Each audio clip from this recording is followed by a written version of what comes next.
안녕하십니까. 박상규의 직설 3월 18일 화요일 방송 시작하겠습니다.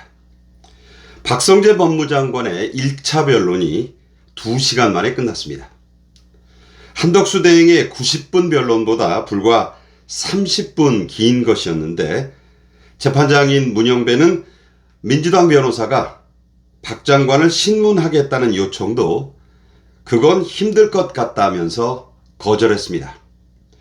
신문하고 자시고 할 게 없다는 것이겠죠. 최재해 감사원장, 이창수 서울중앙지검장 등 검사 3명에 이은 전원일치 기각이 뻔해 보입니다. 이재명은 단식 중에 쓰러졌다는 민형배를 보러 광주로 내려가면서 신속한 대통령 파면에 안달복달하는 글을 올렸습니다.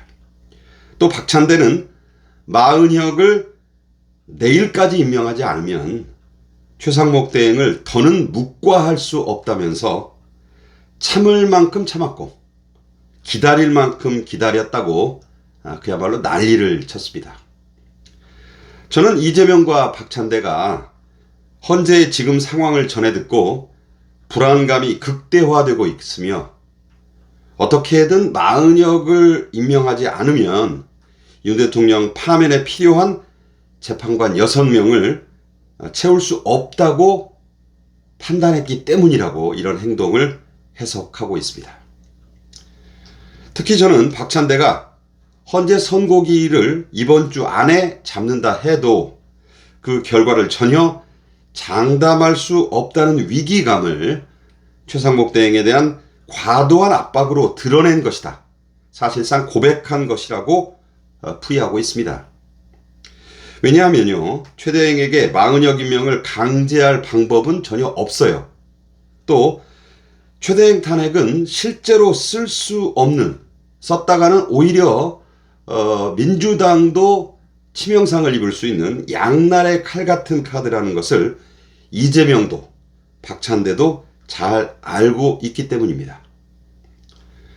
변호사인 오세훈 서울시장이 어젯밤 한 종편의 뉴스에 나와서 헌재에 지금 의견 일치를 보기 어려운 어떤 사정이 생겼기 때문이라고 짐작할 수 있다, 이렇게 말했습니다.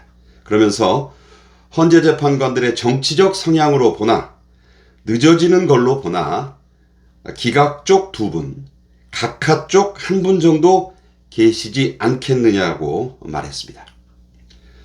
헌재 재판연구원장을 지낸 이헌환 아주대 로스쿨 교수가 헌재 내부에서 재판관들의 의사가 확연하게 통일이 안 돼 있다는 뜻이라고 해석했습니다.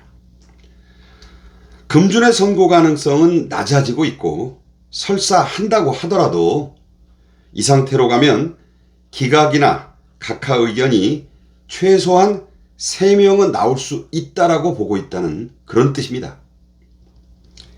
저는 이런 상황에서 김형두 재판관 변수가 돌출했다고 보고 있습니다. 김형두 재판관은 이진숙 방통위원장 기각이 4대4로 이루어졌을 때 보수 쪽 편에 서서 기각의 표를 던졌습니다. 하지만 전북 정읍 출신의 전주 동암고를 나온 호남 출신이고, 또 김명수 대법원장의 추천으로 헌법재판관이 됐기 때문에, 물론 임명장은 윤석열 대통령이 줬어요. 그렇기 때문에 윤 대통령 심판에서 좌파 진영에 지금 가담한 게 아니냐, 이런 지적을 또 의심을 많이 받아왔습니다. 하지만 김형두 재판관은 윤석열 대통령과 남다른 특별한 인연이 있습니다. 윤 대통령은 친분이 돈독했던 절친이라는 이균용 대법원장 후보를 이재명 민주당이 단호히 거부하자 2번째 대법원장 후보로 김형두 재판관을 매우 심도 있게 고려했던 것으로 알려지고 있습니다. 김형두 재판관은 전주 동암고 1기 출신인데요. 2기가 진성준 민주당 정책위 의장입니다. 둘이 어떤 사이인지는 모르겠지만 서울대 법대에 진학해서 재학 중에 사법시험에 합격했고 법원에 명망 있는 요직을 두루 거쳤습니다. 그러니까 뭐 이게 실력이 그야말로 있다는 거죠. 지방고등학교 일기 출신이 선배가 있겠어요? 뭐가 있겠어요? 오로지 실력 하나로 그런 자리에 오른 겁니다. 그리고 대법관은 그야말로 따놓은 당상이라는 법원 행정처 차장 2인자죠. 이 보직까지 지냈습니다. 하지만 꿈에 그렸던 대법관은 끝내 하지 못했고 서울 고법부장판사 이 차관급입니다.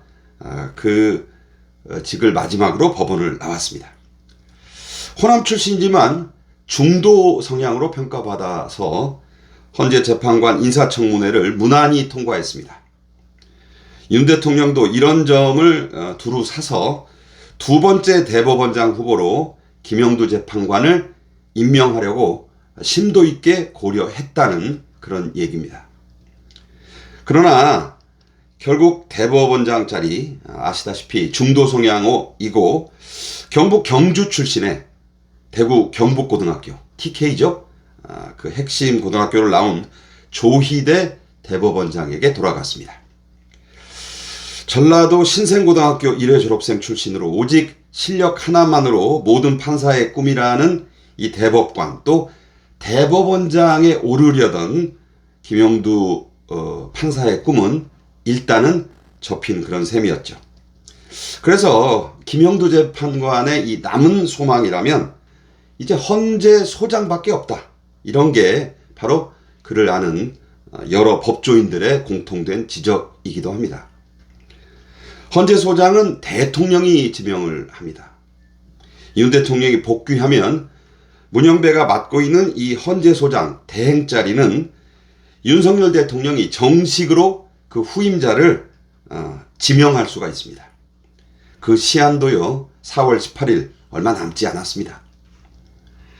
제가 여러 경로로 취재를 하고 또 명망 있는 법조인에게 들은 바를 종합하면 윤석열 대통령 측이 김영두 재판관에게 헌재 소장으로 지명할 의사가 있음을 전했다고 합니다.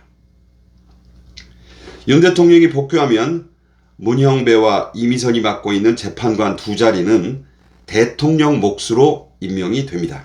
그렇게 되면 헌법재판소의 구도는 설령 40여기 임명이 되더라도 보수 4명, 중도 보수 1명, 중도 1명, 진보 3명으로 확 달라집니다. 보수 절대 우위가 되는 거예요. 중도로 분류되는 호남 출신의 이 김형두 재판관이 소장을 맡게 되면 이 구도가 예쁘게 되는 거죠.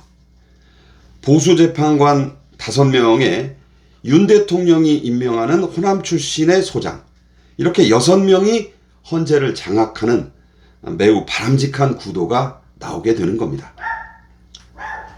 김영두 재판관의 마음이 충분히 흔들릴 수 있는 상황 아니겠습니까? 그렇게 되면 윤 대통령의 탄핵 선고는 4명의 찬성으로 기각이나 각하가 이루어질 확률이 거의 100%에 수렴하게 된다고 저는 보고 있습니다. 물론 역대 최장 기록을 매일매일 새로 써나가고 있는 윤 대통령의 탄핵 심판이 어떤 결과를 빚을지 그 누구도 확실하게 장담할 수는 없죠. 춘분을 이틀 앞두고 내린 대설처럼 탄핵 정국은 마치 변덕스러운 겨울 날씨와 같이 수시로 변하고 있는 것도 사실입니다. 하지만 정신일도 하사불성이요 단단한 유비무환의 자세로 또 백척간두 진일보의 자세로 나아간다면 어떤 상황에도 보수 우파는 대처할 수 있을 것이라고 저는 굳게 믿고 있습니다. 지금까지 박상규의 직설이었습니다. 오늘도 감사합니다.